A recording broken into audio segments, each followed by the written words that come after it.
किसी भी देश के लिए नियमों की एक किताब यानी उसका संविधान लिखना कितना मुश्किल होता होगा। बहुत ज्यादा, खासकर भारत जैसे विशाल और विविध देश के लिए। हाँ, जो आज़ादी की दहलीज पर तो खड़ा था, लेकिन साथ ही विभाजन की त्रासदी से भी गुजर रहा था। ये सिर्फ एक कानूनी दस्तावेज लिखने जैसा नहीं था। ये तो मतलब करोड़ों लोगों की उम्मीदों, उनकी आकांक्षाओं और उनके भविष्य को एक सूत्र में पिरोने की कोशिश थी। एक ऐसा काम जिसमें एक भी गलत कदम देश को दशकों पीछे धकेल सकता था। बिल्कुल। आज हम भारतीय संविधान के बनने की इसी कहानी की गहरी पड़ताल करेंगे। ये सफर 1928 में एक विचार की पहली चिंगारी से शुरू होता है और 1946 में संविधान सभा के गठन की हकीकत तक पहुंचता है। और ये कहानी जानना जरूरी है। इस काम में 2 साल 11 महीने और 18 दिन लगे। 2 साल 11 महीने 18 दिन। हाँ, और ये आंकड़ा सिर्फ समय नहीं बताता, ये उस लगन और उन बहसों को दिखाता है जो हर एक अनुच्छेद के पीछे थी। तो चलिए इस यात्रा को परत दर परत समझते हैं, कैसे एक मांग ने एक मजबूत आंदोलन का रूप लिया और कैसे उस संस्था का जन्म हुआ जिसे आज़ाद भारत की तकदीर लिखनी थी। तो इस सब की शुरुआत कहाँ से हुई, मतलब इतने बड़े विचार का बीज सबसे पहले कहाँ और कैसे बोया गया? इसकी पहली औपचारिक झलक हमें मिलती है 1928 में, मोतीलाल नेहरू की मशहूर नेहरू रिपोर्ट में। अच्छा, नेहरू रिपोर्ट। हाँ, ये एक तरह से भारत के भविष्य का पहला कच्चा नक्शा था, जिसमें पहली बार ये कहा गया कि भारत का अपना एक संविधान होना चाहिए। ये एक शुरुआती बिंदु था। लेकिन एक नक्शा बना लेना एक बात है, और ये तय करना कि उस नक्शे पर इमारत कौन बनाएगा, ये बिल्कुल दूसरी बात है। सही बात है। यहीं तो असल शक्ति का सवाल उठता है, संविधान बनाएगा कौन? बिल्कुल, और ये एक छोटा मोटा बदलाव नहीं था, ये एक वैचारिक क्रांति थी। 1934 में एम.एन. रॉय, जो उस दौर के एक बड़े विचारक थे, कम्युनिस्ट नेता थे। हाँ, उन्होंने इस सवाल का जवाब दिया। उन्होंने कहा, हम अंग्रेजों से संविधान की भीख क्यों मांगे? संविधान हमारा होगा तो उसे बनाने वाले भी हम ही होंगे। यहीं से पहली बार संविधान सभा या कॉन्स्टिट्यूएंट असेंबली का विचार एक राजनीतिक हथियार बना। मतलब ये मांग सिर्फ एक दस्तावेज के लिए नहीं थी। नहीं, ये तो सत्ता के स्रोत को ही बदलने के लिए थी। ये कहना कि हम अपना संविधान खुद लिखेंगे अपने आप में आजादी का ऐलान करने जैसा था। एकदम सही। और इस क्रांतिकारी विचार को जमीनी ताकत तब मिली जब 1935 में भारतीय राष्ट्रीय कांग्रेस ने इसे अपनी आधिकारिक मांग बना लिया। अच्छा, तो 1935 में ये कांग्रेस की ऑफिशियल डिमांड बन गई। हाँ, अब ये सिर्फ एम.एन. रॉय का विचार नहीं, बल्कि देश की सबसे बड़ी राजनीतिक पार्टी की आवाज बन चुका था। चिंगारी, अब कह सकते हैं, आग बन रही थी। एक बार जब देश की सबसे बड़ी राजनीतिक पार्टी इस मांग के पीछे खड़ी हो गई, तो ये सिर्फ एक विचार नहीं रह सकता था। नहीं रह सकता था। इसका असर ब्रिटिश हुकूमत की दीवारों तक पहुंचना लाजमी था। उन्होंने इस बढ़ते दबाव पर कैसी प्रतिक्रिया दी? देखिए, ये एक राजनीतिक शतरंज की बिसात थी। 1938 में जवाहरलाल नेहरू ने एक और मजबूत चाल चली। उन्होंने कांग्रेस की मांग में 2 बहुत अहम शर्तें जोड़ दी। क्या थी वो शर्तें? पहली कि ये संविधान सभा स्वतंत्र भारत के लिए होगी, और दूसरी, जो कि सबसे क्रांतिकारी थी, कि इसका चुनाव सार्वभौम वयस्क मताधिकार मतलब यूनिवर्सल अडल्ट फ्रेंचाइज के आधार पर होगा। और कोई बाहरी हस्तक्षेप नहीं होगा। बिल्कुल, कोई बाहरी हस्तक्षेप नहीं। वाह, मतलब वो सिर्फ संविधान के नतीजे को ही नहीं बल्कि उसे बनाने की प्रक्रिया को भी पूरी तरह से लोकतांत्रिक बनाना चाहते थे। हाँ, ये तो संविधान बनने से पहले ही लोकतंत्र की नींव रखने जैसा था। बिल्कुल, और यही बात इसे इतना शक्तिशाली बनाती है। ये अपने आप में ब्रिटिश हुकूमत को एक बहुत बड़ा संदेश था।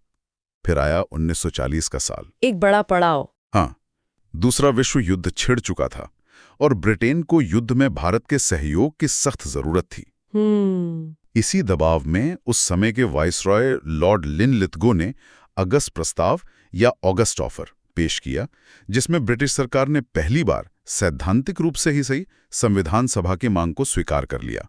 अच्छा, तो ये कोई दिल से दिया गया तोहफा नहीं था। नहीं, ये तो युद्ध के हालात से उपजी एक राजनीतिक मजबूरी थी। हाँ, उन्होंने मान तो लिया, लेकिन अभी भी कई अगर मगर बाकी थे। हाँ, ये मंजूरी एक शुरुआत थी, मंजिल नहीं।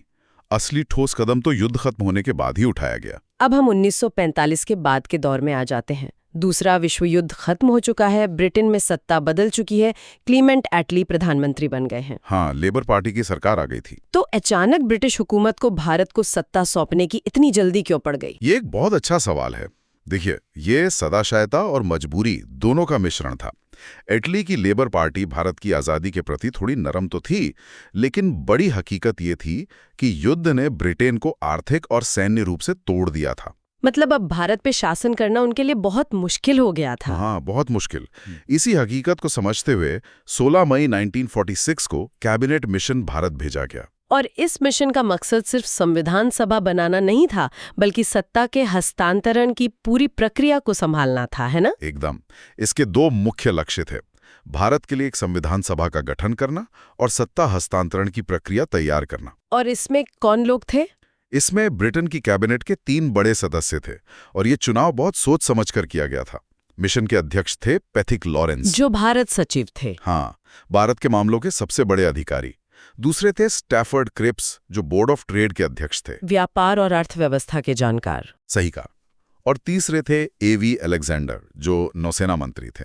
अच्छा, तो मतलब राजनीतिक, आर्थिक और सैन्य। हाँ, तीनों नजरियों से इस सत्ता हस्तांतरण के देख रहा था ब्रिटेन। तो कैबिनेट मिशन ने योजना तैयार कर दी। अब सवाल था उस विशाल सभा के गठन का, जिसमें 389 सदस्य होने थे। चलिए जरा इन आंकड़ों को समझते हैं, क्योंकि ये उस समय के भारत की पूरी तस्वीर दिखाते हैं। बिल्कुल। ये 389 सीटों का बंटवारा बहुत दिलचस्प था। इसमें से 296 सीटें ब्रिटिश भारत से आनी थीं। यानी वो इलाके जो सीधे अंग्रेजों के शासन में थे। हाँ, और बची हुई 93 सीटें देशी रियासतों यानी प्रिंसली स्टेट्स के लिए रखी गई थीं, जहां राजा महाराजाओं का शासन था। और ये जो ब्रिटिश भारत की 296 सीटें थीं, इनका भी एक और बंटवारा था, है ना? हाँ, उन 296 में से 292 सीटें थीं 17 ब्रिटिश प्रांतों से और बाकी 4 सीटें थीं चीफ कमिश्नर क्षेत्रों से। और यहीं पर एक बड़ा फर्क था। बिल्कुल। ब्रिटिश प्रांतों से सदस्य चुने जाने थे, जबकि देसी रियासतों की 93 सीटों पर सदस्यों को वहां के राजाओं को मनोनीत करना था, मतलब नॉमिनेट करना था। तो एक ही सभा में एक तरफ जनता द्वारा चुने हुए प्रतिनिधि थे और दूसरी तरफ राजाओं द्वारा भेजे गए लोग। हाँ, ये लोकतंत्र और राजशाही का एक अजीब सा संगम था। यही उस समय के भारत की सच्चाई थी। अब ये जो 4 चीफ कमिश्नर क्षेत्र थे, इन्हें हम आज के हिसाब से कैसे समझ सकते हैं? इन्हें आप आज के केंद्र शासित प्रदेशों यानी यूनियन टेरिटरीज की तरह समझ सकते हैं। ये सीधे केंद्र यानी ब्रिटिश सरकार के अधीन थे। और इनको याद रखने का एक आसान तरीका भी है, ABCD। हाँ, ये बहुत काम आता है। ए से अजमेर मेरवाड़ा, जो आज राजस्थान का हिस्सा है। B से बलूचिस्तान, जो अब पाकिस्तान में है। सी से कुर्ग, जो आज कर्नाटक में है। और D से दिल्ली। इन चारों क्षेत्रों से एक एक प्रतिनिधि चुना जाना था। ये ABCD वाला तरीका शानदार है।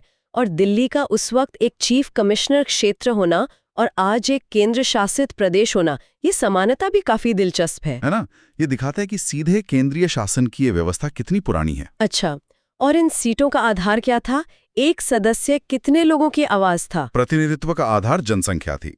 यह तय किया गया कि मोटे तौर पर हर 10 लाख यानी 1 मिलियन की आबादी पर एक सीट होगी। तो ये सभा एक मिश्रित निकाय थी, आंशिक रूप से निर्वाचित और आंशिक रूप से मनोनीत। बिल्कुल। तो अब सभा का ढांचा तैयार हो गया है। चुनाव जुलाई-अगस्त 1946 में हो गए। अब वो ऐतिहासिक दिन आता है जब ये सभी लोग एक साथ एक छत के नीचे बैठते हैं। 9 दिसंबर 1946। उस हॉल में माहौल कैसा रहा होगा? माहौल में उत्साह और तनाव दोनों थे। मुस्लिम लीग ने इसका बहिष्कार किया था। वो पाकिस्तान के लिए एक अलग संविधान सभा चाहते थे। अच्छा, तो विभाजन का साया पहले दिन से ही मंडरा रहा था। हाँ, बिल्कुल। लेकिन उस पहली बैठक में एक बहुत ही खास और खूबसूरत परंपरा निभाई गई थी। हाँ, वो बहुत खास पल था। उस दिन सभा के सबसे बुजुर्ग सदस्य डॉक्टर सच्चिदानंद सिन्हा, जो उस समय लगभग 74-75 वर्ष के थे, उन्हें सभा का अस्थायी अध्यक्ष यानी टेम्पररी प्रेसिडेंट चुना गया। ये तो बहुत सम्मान की बात है। बहुत। कहते हैं कि जब उन्होंने कुर्सी संभाली तो पूरा हॉल तालियों से गूंज उठा था।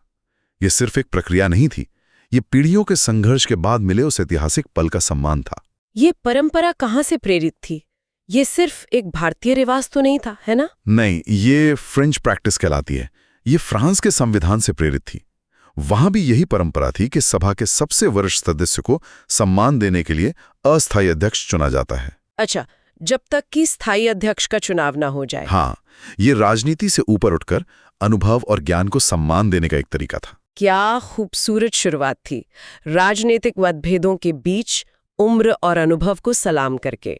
तो फिर स्थायी अध्यक्ष का चुनाव कब हुआ? ठीक 2 दिन बाद, 11 दिसंबर 1946 को डॉक्टर राजेंद्र प्रसाद को सभा का स्थायी अध्यक्ष यानी परमानेंट प्रेसिडेंट सर्वसम्मति से चुन लिया गया। वही डॉक्टर राजेंद्र प्रसाद जो बाद में स्वतंत्र भारत के पहले राष्ट्रपति भी बने? जी हाँ, उनके चुनाव ने सभा को एक स्थिर नेतृत्व दिया। लेकिन ये स्थिरता ज्यादा दिन नहीं रही। इस पूरी प्रक्रिया पर 1947 में हुए देश के विभाजन का बहुत गहरा असर पड़ा। उस भूचाल ने सभा की शक्ल सूरत कैसे बदल दी? असर बहुत गहरा था। जब देश का विभाजन हुआ तो जो सदस्य उन क्षेत्रों से चुनकर आए थे जो पाकिस्तान का हिस्सा बन गए, जैसे सिंध, बलूचिस्तान, पश्चिमी पंजाब, पूर्वी बंगाल, वे भारतीय संविधान सभा से स्वाभाविक रूप से अलग हो गए। तो 389 का जो आंकड़ा था वो घट के कितना रह गया? विभाजन के बाद भारतीय संविधान सभा में सदस्यों की कुल संख्या 389 से घटकर 299 रह गई।